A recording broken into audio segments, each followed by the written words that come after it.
Hello and welcome.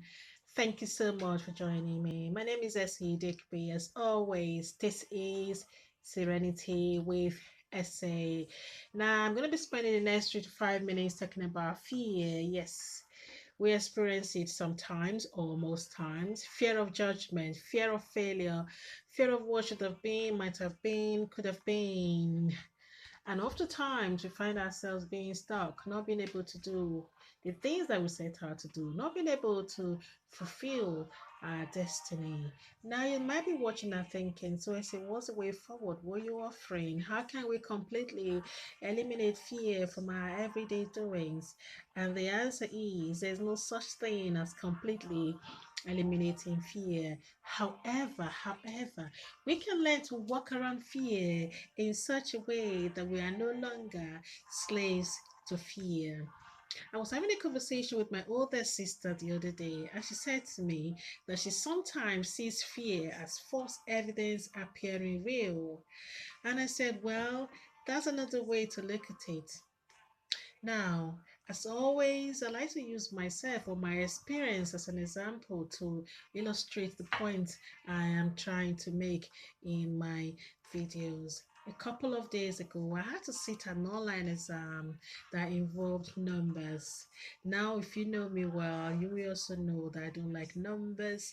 I don't like maths. If you put numbers in front of me, I become really jittery.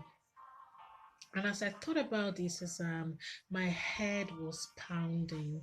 I kept hearing, oh, essay, don't even bother. You're not going to pass this exam. There's not even no need to try. I was anxious, I was edgy. And as I took the case to school, this negative narrative just kept playing in my head. But as painful as the narrative was, I sat with it. I sat with the pain and I took the case to school.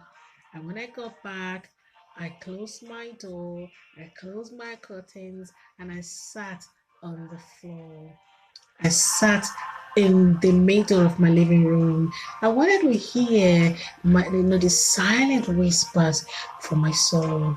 So I sat in silence and minimized internal and external distractions, and I took a step of faith from here to here. And I might be wondering, why am I doing my hands like that? I have learned over time to make my heart my safe place. Please take note of that over time. And anybody can do it. There's no big deal about it. I have consistently embraced the process of growth and development, the process that allows me to take that step of faith from here to here. And as I sat in silence, being really mindful of the space I was in, I could hear myself speak. I could hear the silent whispers from my soul.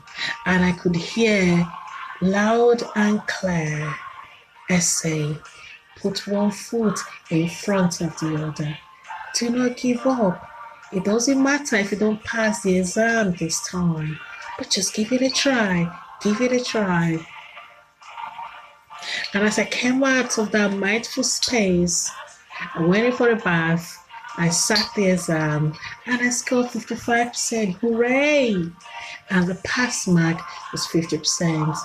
Now you might say, but that wasn't a great score. But to me, it was a big deal because, like I said before, maths is not my strongest subject. Now I don't know what you're going through. I don't know if you feel like there's a huge mountain in front of you. I will encourage you to learn to sit in silence. Learn to minimize distraction, internal and external distractions, and sit with yourself. Sit in silence so that you can hear the silent whispers from your soul. I believe that's the truth of who you are, not the facts that the head presents to you on a daily basis. If you want to learn more, if you want to learn how to sit in silence, send me a message and I would do well to reply. I do hope that I've made sense to someone in this today's video, and I'm looking forward to seeing you again. And until then, This is Serenity with Essay always. Take care.